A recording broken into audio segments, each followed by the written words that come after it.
सामने बैठे थे आदरणीय अध्यापक बंधु, अध्यापक बहनों और विभिन्न संस्थानों से आए थे अध्यापक और छात्र। गोष्ठी जो है अपने उत्कर्ष की ओर बढ़ रही है और इतनी चर्चाएं भी खासतौर से भारत भारती और पथिक पर के अधिकांश पक्ष इसके जो है वो स्पष्ट हो चुके हैं। स्वतंत्रता संग्राम की पीठिका क्या रही है, इस पर भी गवर्नमेंट को अच्छे ढंग से अपने विचार रखते। मैं अपना वक्तव्य पथिक पर केंद्रित रखूंगा। रामकृष्ण त्रिपाठी की रचना पथिक जो हमारे विमर्श के केंद्र बिंदु में रखी गई है, तो इस पर चर्चा हो जाए। लेकिन जो भारत भारती है पहले छपी थी 8 साल पहले, देखें दोनों की जो पृष्ठभूमि है रचना की वो एकदम अलग है। भारत भारती में मैथिली शरण गुप्त लिखते हैं भूमिका में कि मैं इसे क्यों लिखा। पथिक में भी रामकृष्ण त्रिपाठी लिख रहे हैं कि मैं पथिक क्यों लिख रहा। तो अगर उनके वक्तव्य पढ़े जाए हर चीज साफ है। उनको चिंता है मैथिली शरण गुप्त को कि जो भारत पूरे विश्व में बड़ा मशहूर था ज्ञान के क्षेत्र में, कर्म के क्षेत्र में, क्या अद्भुत उसकी हो गई और हम जहां पहुंचे हैं इतनी करोड़ों के बाद जो भारत हमारे सामने है वह बहुत सार्थक नहीं है। वर्तमान बहुत खिन्न करने वाला है, ऐसा उन्होंने महसूस किया। तो जैसा कि हमारे पूर्व वक्ताओं ने बताया, एक तो उन्होंने अतीत की बात की कि हमारा अतीत कितना स्वर्णिम है, कितना सुनहला है। वर्तमान की बात की कि हम इस समय क्या हो गए हैं, पहले ही है हम कौन थे, क्या हो गए हैं और क्या होंगे भी। आओ सभी मिलकर विचारे ये समस्याएं सभी कल सबको जोड़ना चाहता है कि सभी मिलकर विचारो कि इसका निदान क्या है। मतलब भारत भारती आत्ममंथन के लिए, आत्मचिंतन के लिए, सोचने विचारने के लिए और उसी सोच विचार के माध्यम से हमारा भविष्य कैसे दुरुस्त हो, भारत कैसे फिर अपनी पहले की अवस्था को प्राप्त करे, इसी का उपटन। उसमें हम एक जगह बैठ के चिंतन करते हैं, मनन करते हैं, पीठिका बनाते हैं, रूपरेखा बनाते हैं, प्रस्ताव बनाते हैं। लेकिन जब पथिक पर पहुंचते हैं तो पथिक में क्या लिखते हैं? पथिक में लिखते हैं कि पथिक हमारे दक्षिण भारत की यात्रा का प्रतीक है, चरण चिन्ह है। वो लिखते हैं दक्षिण भारत में हमको यहाँ के हरे भरे वन, पेड़ों का जंगल, ये सब बहुत अच्छा लगा। यहाँ का समुद्र मुझे बहुत अच्छा लगा और हम इतने मुक्त हैं कि चाहते हैं कि एक ऐसा काव्य लिखें जिसमें ये सब आ जाए और ये आ ही न जाए, इनके माध्यम से एक ऐसा कथानक बने जो लोगों के भीतर राष्ट्रीय चेतना का बाहर। हम बहुत अच्छा प्राकृतिक दृश्य देख रहे हैं, मगन है, ठीक है, तो आप मुक्त हो जाएंगे तो देश के लिए आगे क्या कर रहे हैं? क्यों जिंदगी भर प्राकृतिक दृश्य ही देखते रहेंगे?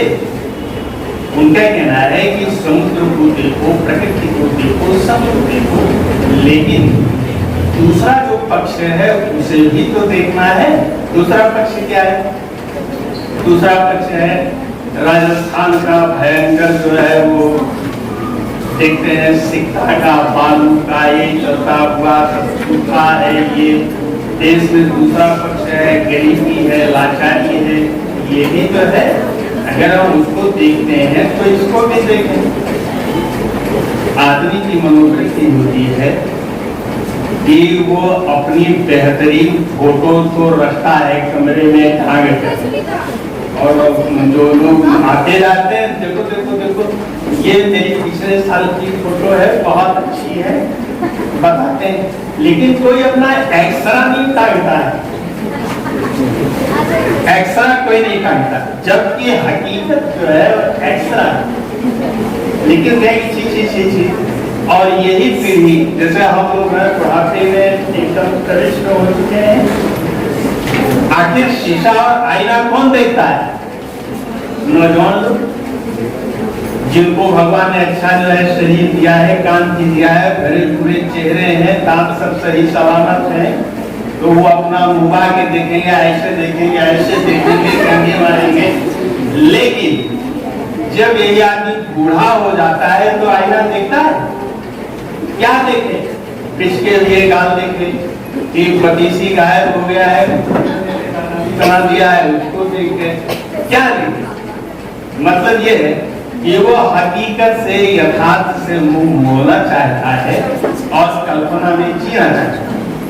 त्रिपाठी जी कहते हैं, कल्पना में ही जिंदा न रहो, एक निगाह उधर भी डालो जहाँ पे गरीबी है, भूख से लोग बिलबिला रहे हैं, अशिक्षा का जो है, इसी चीज को उन्होंने रामेश्वरम में जब गए, रामेश्वरम में, तो सुबह 4 बजे संवत 1917 में, बैसाख का महीना था, कृष्ण पक्ष, छठी की तिथि थी, दिन शुक्रवार था, और सुबह 4 बजे रामेश्वरम के समुद्र तट पर एक शिला पर बैठकर दोनों पैर समुद्र में भिगोते हुए उन्होंने पहला छंद लिखा, जो पथिक का पहला छंद है। राग रति राग पति अनुराग विनोद सवेरा, प्रकृति भुवन के सब विभवों से सुंदर सुखद सवेरा। और लिखते हैं, एक दिवस अति मुदित उदग के बीच विचुंबित तीरे, सुख की भांति मिला प्राची से आकर धीरे धीरे। ये पहला छंद कहाँ लिखा गया? रामेश्वरम तट पर, समुद्र के तट पर। फिर पंडित जी चले आए इलाहाबाद, दूसरा उनका निवास स्थान इलाहाबाद। 1909 में वो यहाँ आए कलकत्ता, अपने आत्मकथा में लिखते हैं, जो प्रकाशक ने भी है, कि मैं कलकत्ता जाने के पहले 2 ही शहर देखा था, एक सुल्तानपुर जहाँ के थे और दूसरा अयोध्या। तीसरा महानगर एक डायरेक्ट उन्होंने देखा, क्या देखा? कलकत्ता। 1909 में आए, उस समय उनकी उम्र 20 साल थी। यहाँ मिले उनको कौन? एक आर्य समाज के बहुत बड़े विद्वान थे, टेक चंद आर्य, टेक चंद आर्य। और एक जहाँ पेपर निकलता था अखबार, सत्य सनातन, उसके संपादक मिले। तो दोनों जगहों से उनको पत्र पत्रिकाएं मिलती थी, पढ़ते थे, लिखते थे। वो लिखते हैं कि कलकत्ता ही मेरी जिंदगी का साहित्यिक दृष्टि से टर्निंग पॉइंट साबित हुआ। यहीं वो रहे, यहीं से उनका आत्मविस्तार हुआ लेखन का। इसको उन्होंने कहाँ लिखा है? अपनी आत्मकथा में। तो मेरे कहने का मतलब, जो पहला छंद उनका लिखा गया रामेश्वरम में समुद्र तट पर, और फिर शेष जितनी उनकी रचना, मतलब पथिक में जो 5 सर्ग थे, वो इलाहाबाद में रहते थे, वहां पर 21 दिन में लिखा गया। पूरा खंडकार पे 21 दिन में लिखा गया। जिस मकान में थे उसके ऊपर छत पे बैठ जाते थे, टीन का एक शेड था, वहीं खाते थे, पीते थे, रहते थे। 21 दिन नीचे नहीं आए, और वहां पे ये कंप्लीट हुआ इनका पथिक। फिर लिखते हैं कि पथिक में मैंने महात्मा गांधी को प्रस्तुत किया है। एक बात और जाने, जो सबसे बड़ी चीज है, और हम कहते हैं कि हिंदी की नहीं,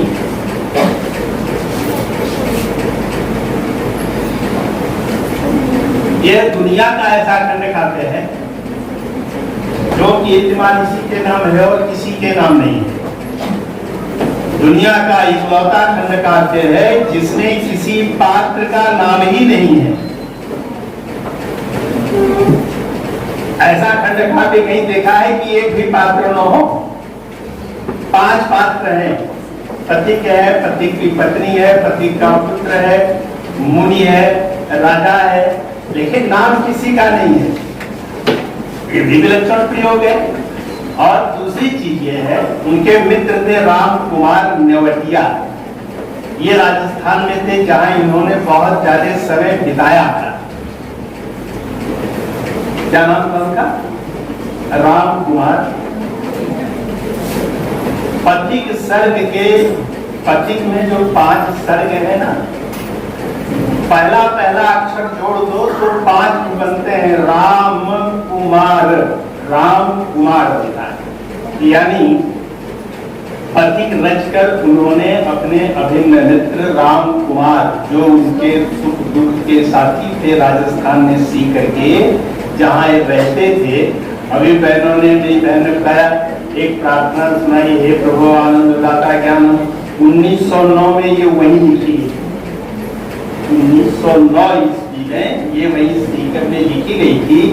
और इस प्रार्थना को महात्मा गांधी और विनोबा भावे नियमित रूप से अपने आश्रम में अन्य प्रार्थनाओं के साथ इसे भी गाते थे। ये ऐसी चर्चित तो 100 वर्ष इसके जब दिए थे तो 2010 में बड़ा अच्छा कार्यक्रम हुआ था बिरजू महाराजा के। तो रामदेव त्रिपाठी ने पहला प्रयोग तो ये किया कि बिना पात्रों का नाम दिए उन्होंने एक तैयार किया खंडकार। अब वही जहाँ से मैंने शुरू किया,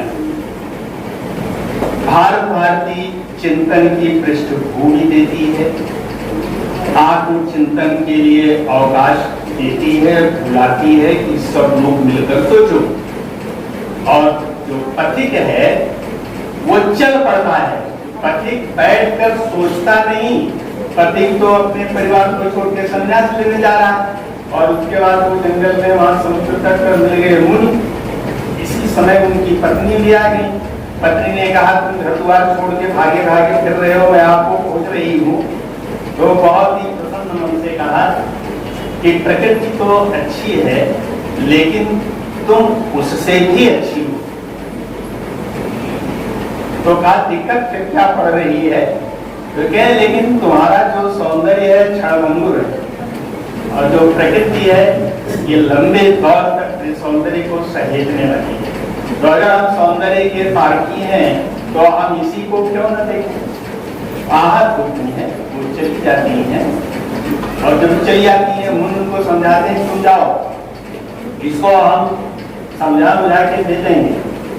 और उसके बाद फिर पत्नी चली गई और फिर मुनि उनको समझाते हैं कि देखो, केवल यही देखना, प्रकृति को देखना, समुद्र को देखना, अरे पैदा हुए हो, जिसका अन्न खाए हो, फल खाए हो, शरीर कुछ हुई है, उसके लिए भी तो तुम्हारा कोई कर्तव्य है।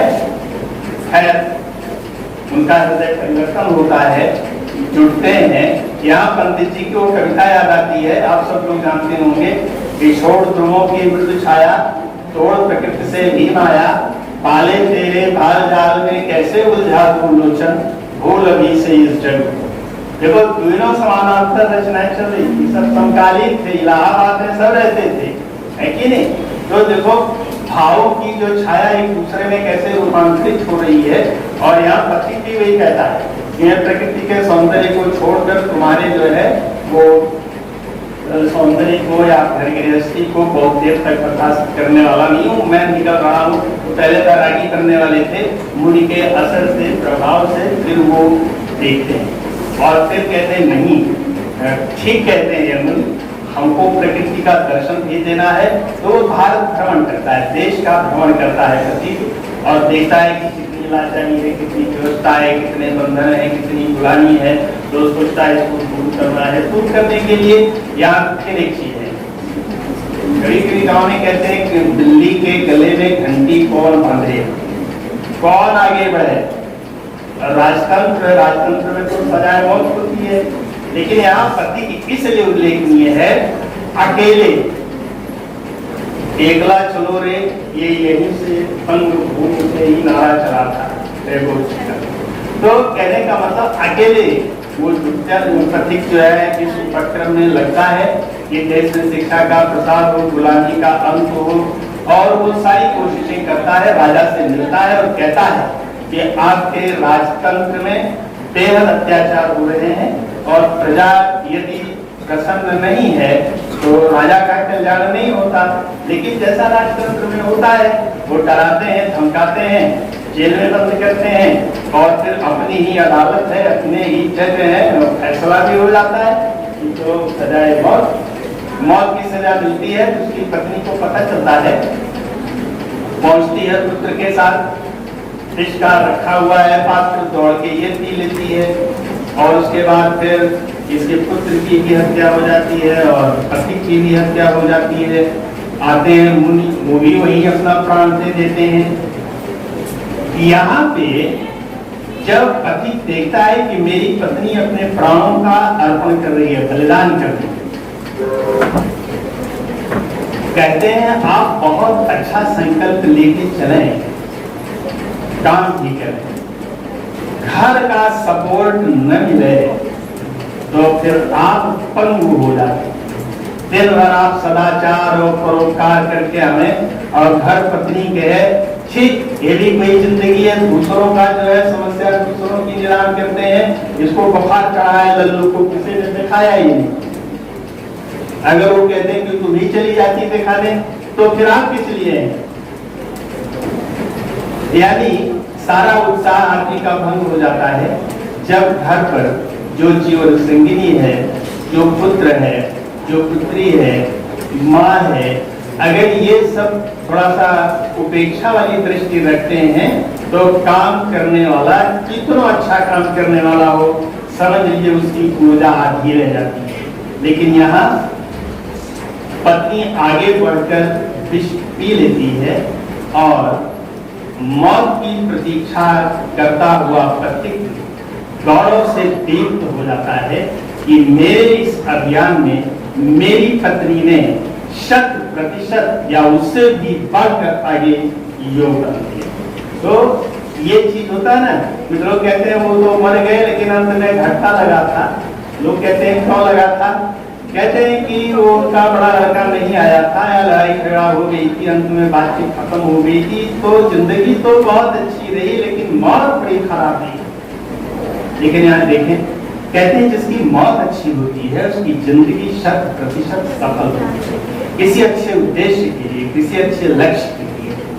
और अपने पति की भी जो है वो तो उसका भी राजतंत्र ने उसकी हत्या कराई, सजाए मौत की।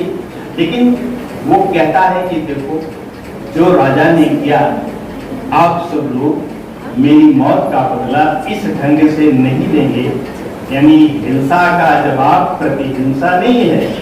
तो ये किसका असर है? गांधी जी का असर है। दक्षिण अफ्रीका से लौटे थे, गांधी जी चर्चित हो रहे थे लेकिन उतने चर्चित नहीं थे कि सामान्य जनमानस उनको जानता। 1920 तक वो महानगरों में चर्चित थे, गांव देश में नहीं चर्चित थे।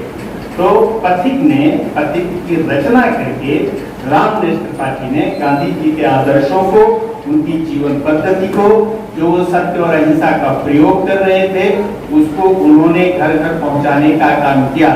और आलम ये हुआ कि जब पथिक छपा तो स्वतंत्रता संग्राम के जो सेनानी थे उनके हाथों में तो पथिक होता ही था। उस समय जो विश्वविद्यालय में पढ़ते थे, उस समय जो कॉलेज में पढ़ते थे, उस समय सबके हाथ में पथिक थी। पथिक कल मैंने बताया था, शिवंदर सिंह सुमन ने एक आलेख लिखा है, पंडित रामदेव त्रिपाठी का। उन्होंने लिखा है बनारस हिंदू विश्वविद्यालय में त्रिपाठी जी का आगमन हुआ, रामचंद्र शुक्ल उस समय अध्यक्ष थे। आए तो कहते वो सभा भीड़ थी, सभाओं में बहुत कम जाते थे, लेकिन ध्यानपूर्वक उन्होंने सुना। और जब प्रकृति के चित्रण वाली बात आई पथिक में तो उसे वो बहुत गदगद हुए। और दूसरे दिन उन्होंने हम लोगों को क्लास में पढ़ाते हुए कहा, जिन लोगों ने रामदेव त्रिपाठी को सुना कर उनका जीवन धन्य हो जाना चाहिए, धन्य हो गया होगा। क्योंकि वो जो कुछ कह रहे थे वो केवल कल्पना की बात नहीं थी, उसको अपनी जिंदगी में उन्होंने उतारा थी। इसी से जुड़ा हुआ कि अगर रामनरेश त्रिपाठी प्रतीक लिख रहे थे, त्याग की बात कर रहे थे, गांधी जी की बात कर रहे थे, तो क्या उनकी अपनी खुद की जिंदगी भी इससे जुड़ी हुई थी? फिर बेटा ऐसा है, मिठाई मत खाओ, बिल्कुल मत खाओ, और खुद 5 बार रसगुल्ला खाते चल रहे, तो आखिर जिसको मैं उपदेश दे रहा हूँ कहेगा नहीं कि जब खराब ही है तो आप काहे को दृष्टि खाते चले जा रहे? रामनरेश त्रिपाठी का जो सबसे बड़ा बंगला उनके मतलब सपनों का घर था, सुल्तानपुर रेलवे स्टेशन से सटा हुआ था। लाल बहादुर शास्त्री रेल मंत्री वो सुल्तानपुर गए, उन्होंने कहा पंडित जी आपका बंगला तो रेलवे के गेस्ट हाउस के लिए बड़ा उपयुक्त होता, लेकिन अब आपका घर है। उन्होंने कहा शास्त्री जी इस बंगले को आज मैं देश के नाम अर्पित करता हूँ। वो बंगला देश के लिए उन्होंने अर्पित कर दिया और चले आए अपने पुराने घर में। हमारी मैडम जी हैं सत्या जी, ये जानती हैं कि त्रिपाठी जी की बड़ी लड़की जो आज भी जिंदा है, वो कहती है हमारा लड़कपन इसमें बीता था, बहुत सारे वृक्ष उन्होंने भारतीय लगाए थे, वो आती है तो पहले वही उतरती, वहां के बाद अपने घर आती। तो ये चीज एक सज्जन ने बहुत अच्छी बात कही थी भारत भारती और पति को लेकर। उन्होंने कहा जैसे एक आदमी बैठा हो दरिया के किनारे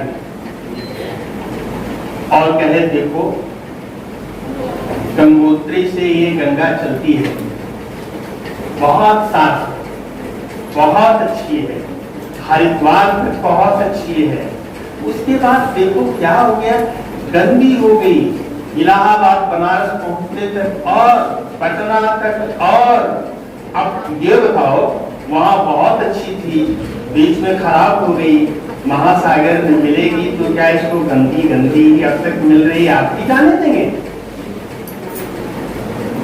हमारी परंपरा गंगा की तरह गंगोत्री से निकल रही है, बहुत अच्छी थी, बीच में गंदी हो गई, वर्तमान हो गया, भविष्य भी क्या गंदा रहेगा? तो कहते हैं कि मैत्री शरण गुप्त तो यही बताते हैं, लेकिन त्रिपाठी जी पथिक में कहते हैं, उनका पथिक कहता है नहीं नहीं नहीं, वो तो गंगा में अवगाहन करता है, वो कहता हाँ हाँ यहाँ तक तो गंगा साफ थी, यहाँ बहुत गंदी है, यहाँ बहुत सिवार आ गए हैं, बहुत घासें उगाई हैं, इसको साफ करना है। और फिर हम यानी पति को खुद गंगा में उतर कर उसका ठंडापन, उसकी गर्मी, उसका कलुष, उसकी अच्छाई सब महसूस करता हुआ आगे जाता है और आत्मोत्सर्ग कर देता है। तो बुद्ध जी बैठकर गंगा का पूरा इतिहास बताते हैं और त्रिपाठी जी पथिक को नदी में उतार देते हैं, कहते हैं तैर कर जाओ और आंखों देखा हाल, तजुर्बे वाला बताओ। अरे भाई होता है, एक आदमी कहता है देखो देखो बहुत ठंडा पानी है, बहुत ठंडा पानी है, किनारे नहा के जो निकलते हैं उनसे पूछते हैं अच्छा ये बताओ बहुत ठंडा है? हाँ बहुत ठंडा है, तो हम नहीं जाएंगे। कोई दूसरा मिलता है कहता तुम जा रहे हो ना, हमारा संति तुम एक डुबकी लगा लेना। हमारे यहाँ उत्तर प्रदेश में जो लोग आते हैं ना जनवरी में नहाने, तो कहते हैं देखो भाई पड़ोसी बहुत अच्छे हो, तुम जा रहे हो तो हम तो फुर्सत पाएंगे नहीं, जब नहाने लगना तो 2 डुबकी मेरे लिए थी, एक जन को निमोनिया पकड़ ली थी, इसलिए कि अच्छे आदमी थे और वो गए, उन्होंने कहा गंगा में घुस कर झूठ कैसे बोलूं, क्योंकि वहां मैंने इनकार तो किया नहीं, और 8 लोगों ने कह दिया था मेरा सुनती मेरा सुनती मेरा सुनती, और कहे वहां गंगा में गंगा की कसम लोग खाते हैं ना, जो बहुत ही होता है सब झूठ का फैसला, तो एक गिलास में पानी रखो लो हाथ में, तो आदमी की रूह कब जाती है, और वो बेचारे गंगा ही में खड़े थे, तो 20 डुबकी लगाने के बाद उनको लोग स्ट्रेचर पर लाद के हॉस्पिटल ले गए, तो माँ गंगा की कृपा थी कि बच गए।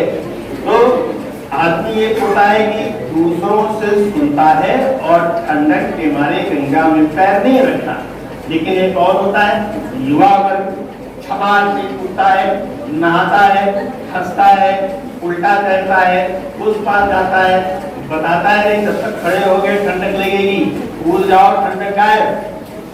तो जो उसमें अवगाहन कर रहा है वही तो गंगा का असली हालचाल बताएगा। जो किनारे बैठ के छपकोरिया भी नहीं खेल रहा है वो क्या बताएगा। तो तो मेरे कहने का मतलब ये है कि पथिक जो है रामदेव त्रिपाठी पथिक के माध्यम से अवगाहन कराते हुए आंखों देखा हाथ देखा ये फर्क है। उन्होंने अपनी पीठिका में इसको लिख दिया है। अब रेड आती है कि जब पथिक लिख ही दिया गया तो गांधी जी तक भी पहुंचा होगा। कानपुर में गांधी जी से पहली मुलाकात हुई रामदेव त्रिपाठी, कांग्रेस का अधिवेशन था। 30 में ये लिखा गया, 21 में 1.5 साल की सजा हुई। उनके जो सचिव थे महादेव देसाई वो और रामदेव त्रिपाठी की एक ही जेल में रखे गए। तो यहाँ पर मुलाकात की तो कहा कि बापू हमने एक चीज लिखी है और चाहता हूँ कि आप इसको पढ़ें। तो गांधी जी का फुर्सत तो मुझको पड़ती नहीं। महादेव देसाई से कहेंगे एक लाइन 2 लाइन उनको सुनाए। तो महादेव देसाई ने कहा मैं ही कौन हिंदी का बड़ा विद्वान हूँ, चलो गुजरात में एक हिंदी विभाग के किसी अध्यापक को रखेंगे। वो आते थे और वो 6 महीने में उन्होंने पथिक उनको समझाया। इसी बीच में जब वो पथिक समझ लिए अच्छी तरह से तो उन्होंने एक वहाँ गुजरात के ही थे लल्लू जी, उनको गांधी जी ने पथिक का पूरा मर्म समझाया, क्यों लिखा गया है इसको समझाया। तो उसने कहा बापू जी पथिक में जो कुछ लिखा गया है क्या हकीकत में संभव है। तो बापू ने कहा था हमें आदर्श का एक आलोक स्तंभ चाहिए। क्या तुलसी का रामराज्य 100% धरती पे उतर सकता है? नहीं, लेकिन वो एक आदर्श है। हम वहां तक नहीं अगर जा सकते हो उस दिशा में 2 कदम तो रख सकते हैं और उस दिशा में यदि आप 2 कदम रख दिए तो समझिए अच्छाई की तरफ आपका प्रस्थान हो गया। इस समुद्र पाटने के लिए तो सब लोग लगे थे। नल नील जो थे अच्छे इंजीनियर थे, समुद्र को बांधना था। लेकिन एक गिलहरी जो थी वो भी अपने मुंह में एक छोटा सा कंकड़ लेके जा रही थी, डाल रही थी। तो लोगों ने कहा जी हंसे लोग कि जहाँ समुद्र के लिए पहाड़ डाला जा रहा है ये जो है तो अपने मुंह में कंकड़ लेके जा रही है। तो राम ने कहा था अपनी सामर्थ्य के अनुसार गिलहरी समुद्र को पाटने का काम कर रही है। उसकी दृष्टि देखिए, सृजन की दृष्टि है, सहायता की दृष्टि है। इसलिए जो तारीफ नल नील पा रहे हैं मेरी दृष्टि में वो तारीफ गिलहरी को भाव जाता है। एक ही समय अगर कोई किसी की मृत्यु हो गई है तो मुंह लटका के गंभीर होके मैं निशब्द हूँ, बोला नहीं जा रहा है, बहुत तकलीफ में हूँ, मेरा अजीज दोस्त चला गया और अब मेरा गला रूठ रहा है, ऐसा कह के लोग बैठ जाते हैं। जैसे ही 10 मिनट की दूरी तय करते हैं कोई बताए बैठ के रसगुल्ला खाते हैं, ठहाका मारते हैं, हा हा करते हैं, तो या तो फिर वो गलत है या 10 मिनट पहले जो बोले थे वो गलत है। तो कहीं न कहीं सचमुच अगर आप दुखी होंगे तो वो दुख आधे घंटे 1 घंटे तक रहेगा। सचमुच सुखी होंगे तो वो भी कुछ देर तक रहेगा। कहने का मतलब ये है कि पथिक को गांधी जी ने पढ़ा, उसके असर को स्वीकार किया और कहा हमारी युवा पीढ़ी अगर इसको पढ़ेगी, कई बार पढ़ेगी। लोगों ने पढ़ा, 3 ही किताब को लोग अपने पॉकेट में रखे। श्रृंगार के क्षेत्र में आंसू और मधुशाला और राष्ट्रीय चेतना के संदर्भ में भारत भारती और पथिक, ये 4 किताबें जो थी इन्होंने अपनी सेल बढ़ा दी। आपको कल मैंने बताया था कि 90 संस्करण पथिक के निकल चुके हैं। अभी 15 साल पहले तक भारत के विश्वविद्यालयों में ये पाठ्यक्रम में हुआ करता था, लेकिन अब पाठ्यक्रम में नहीं है।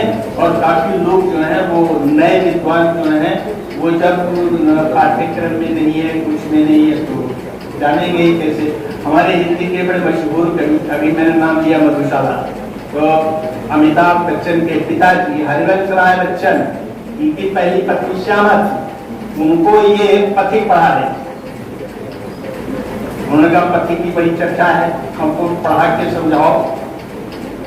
ये संस्मरण भी डॉक्टर शिवमंगल सिंह सुमन की पुस्तक में है जो मैं बता रहा हूँ। तो लिखते हैं कि मैं बैठा था, बच्चन जी बैठे थे, श्यामा को पढ़ा रहे। पहला ही क्षण राग रखी, अनुराग विराग सवेरा जब पढ़ाए तो बच्चन जी इस 4 लाइन को पढ़ के खुदर देव शुरू हो गए, है कि नहीं? और श्यामा बोली कि तो बताओ ना इसका अर्थ क्या हुआ, आप तो बताते ही नहीं, एकदम आंखें मूंद लेते। उन्होंने कहा ऐसा है, ये समझ लो कि सवेरा हो गया, 4 लाइन का अर्थ है सवेरा हो गया, बस मैं महसूस कर रहा हूँ, बता नहीं रहा हूँ, अब उसके आगे चलते हैं, अब सवेरा हो गया। तो बोली कि सवेरा क्या देश तक रहेगा? तो बोले ऐसा है कि बस मैं तुमको 60 मिनट की कहानी बताता हूँ, तो मैं महसूस तो करता हूँ लेकिन उनको मैं बता नहीं पाऊँ, क्योंकि वो बहुत ज़्यादा पढ़ी लिखी नहीं थी और हिंदी जिस ढंग से उन्होंने लिखा है तो उसका अर्थ बताना आदमी जब को महसूस करता है। कई बार साहित्य रहे कि गूंगे का गुण, आप भी महसूस करते होंगे कभी कभी कि किसी चीज को आप बहुत अच्छी तरह से महसूस कर रहे हैं, लेकिन जब कहना पड़ता है तो मतलब ये कहने का मतलब ये, अरे क्या मतलब, उसके आगे निकलता ही नहीं। तो इसका मतलब है कि भाषा का संकट पैदा हो रहा है, और भाषा तो एक सीमा तक ही आपकी बात रखेगी ना। तो पति के माध्यम से 3 चीजें कि घर गृहस्थी को ध्यान में रखते हुए, घर गृहस्थी में जुड़े हुए लोग आपके उस संकल्प में बराबर का योगदान करते रहें, तब जो आगे चलने वाला है उसको अपना काम करने में सहूलियत होगी। सामूहिक काम करने में बड़ी दिक्कत होती है। आदमी समूह के लिए नहीं सोचता, अपने लिए सोचता है। अगर हमारा बच्चा हमारे ऊपर 2-3 बार पेशाब कर दे तो हमको गुस्सा नहीं आता, लेकिन ट्रेन में, बस में सफर करते हुए अगर किसी बच्चे ने भगवान की अनुकंपा से अगर एक फुहारा पड़ गया, तुम अपने बच्चे को नहीं रखती, वो बच्चा देखो तो ऐसा कर दिया, वैसा कर दिया, कंट्रोल में रखना चाहिए, बच्चे तुम्हारे हैं, तुमको ध्यान देना चाहिए। लेकिन अगर आप अपनी ही दृष्टि उस पर डालते, अपने बेटे के लिए तो कहते हैं कितनी सुंदर पेशाब करता है, बहुत अच्छा लगता है, हवा चलती है तो ठंडा ठंडा लगता है, और दूसरों वाले बच्चों पे आपको दिक्कत आ जाती है। एक लेख पढ़ा था बच्चों के चाचा नेहरू, तो नेहरू जी को बच्चे पसंद थे जो खूब नहा धो के एकदम टिप टॉप पाउडर लगा रहता था, उसको तो गोद में लेते थे। लेकिन जो ये फर्शों पे काम करने वाले बच्चे हैं एकदम उनको गोद में नहीं लेते थे। तो आदिजात के बच्चों के चाचा थे, सबके चाचा कहाँ थे? तो उसने कहा था कि बच्चों के चाचा तो तब कहे जाते जब मोटर से जा रहे हैं, किसी बच्चे को देखा धूल दूसरी तरह नाक से पानी गिर रहा है और उसको भी उठा के ले ले अपने गोद में, तब तो हम कहेंगे बच्चों के चाचा है। यानी अच्छे भले लोग पसंद हैं, जो गंदे हैं वो पसंद नहीं। प्रेमचंद का वाक्य भाई साहब ने प्रेमचंद की चर्चा की थी, उन्होंने कहा जिस दिन हिंदुस्तान में श्रमिकों के पसीने से सुगंधी महसूस होगी, वही दिन इस देश की समस्याओं की मुक्ति का स्प्रे तो सब करते ठीक ठाक है, लेकिन कभी कर्म करता हुआ, काम करता हुआ श्वेत बिंदु थोड़ा भटक रहे हैं। लेकिन मैं जान रहा हूं कि ये उसी से जुड़ा हुआ है। पति की पत्नी, पति का परिवार किस रूप से कष्ट सहते हुए उनके साथ योगदान देता है। सूरदास की राधा, एक साड़ी उनको, वह साड़ी रासलीला करते समय कृष्ण के शरीर से पसीने की बूंदें जो गिरी थी वो राधा की साड़ी में पड़ी और सूख गई। राधा उसको धुलाती नहीं है, कहती है मैं धुलाऊंगी तो फिर ये दाग मिट जाएगा, दाग मिट जाएगा तो मेरी मधुर स्मृति खत्म हो जाएगी। सूरदास जी का पद है, अति मलिन प्रसुधान कुमारी हर श्रम जल भीजो उर अंचल कहीं लालच में धुआवत सारी। तो उन्होंने लिखा है। तो ये जो चीज आती है ना, ये आदमी के मन को, उसके अंतर मन को शक्ति देती है। आदमी बीमार होता है, कितने काफी नहीं है, बहुत अच्छा इलाज हो रहा है, अपोलो में इलाज हो रहा है, इंजेक्शन लग गया, ये टानिक आ गया, नहीं। आदमी ये भी चाहता है कि कोई आए मेरे सर पे हाथ रखे, मेरा हाथ पकड़े और पूछे आपकी तबीयत कैसी है। अगर ये कोई कहने वाला है तो उसका दर्द बहुत जल्दी दूर हो जाता है।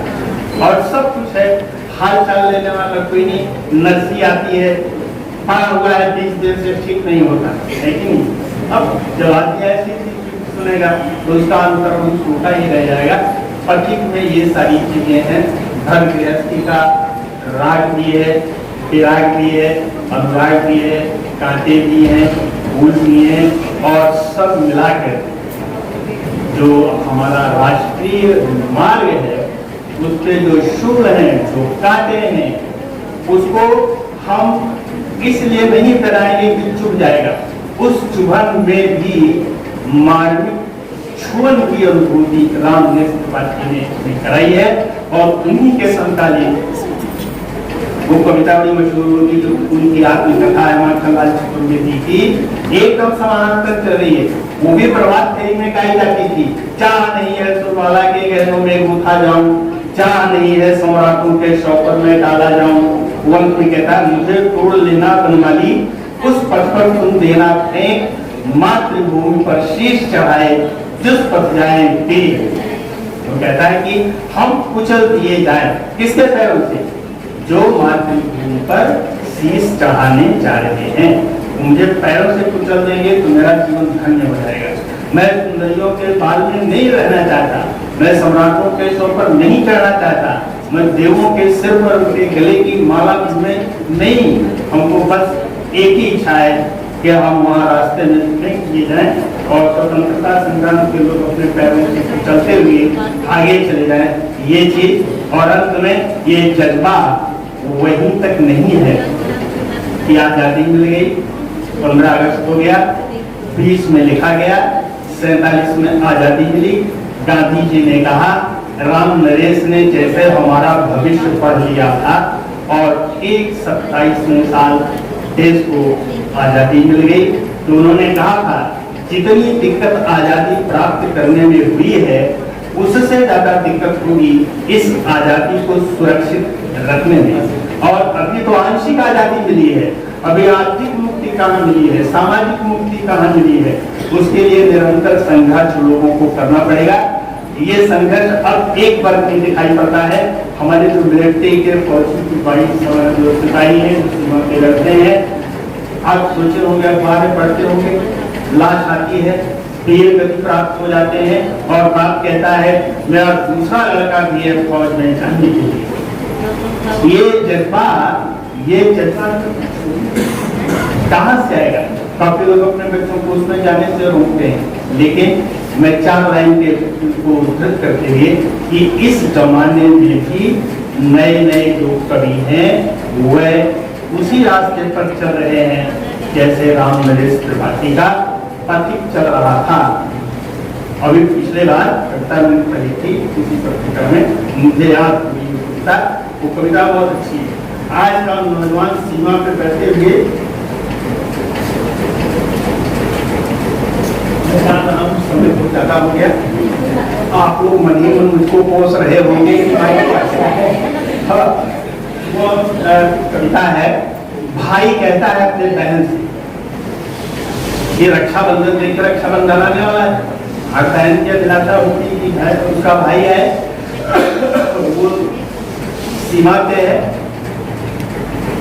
पहाड़ों में इसकी ड्यूटी लगी हुई है। तो लिखा मैं खड़ा हूँ जिन शिखर पर, सामने है शत्रु सेना, आ नहीं सकता बहन राखी यहीं पर भेज देना। और अपने बंधु को प्यारी बहन आशीष कहना, देश माता यदि कहे तो काज अपना शीश। इस जमाने का जज्बा है तो वहां पे है। आखिर वो जो कर रहे हैं काम, लोग कहते हैं कि पीछे युद्ध के क्षेत्र में नगाड़े बजते हैं। हमारे सामने जो बैठे हुए लोग, जिन्होंने आलेख वाचन किया, बहुत अच्छा किया। समय के दबाव के कारण थोड़ी बहुत न्यूनताएं रह गई होंगी, लेकिन उस समय के दबाव के कारण मैं तो मंत्रमुग्ध होकर बहुत सारी चीजें सुन रहा था आप लोगों की, लेकिन मुझसे बन चुका। मैडम जी बहुत सख्त हैं, मुझे घूर रही है, किसके बावजूद भी बोलता चला रहा है। तो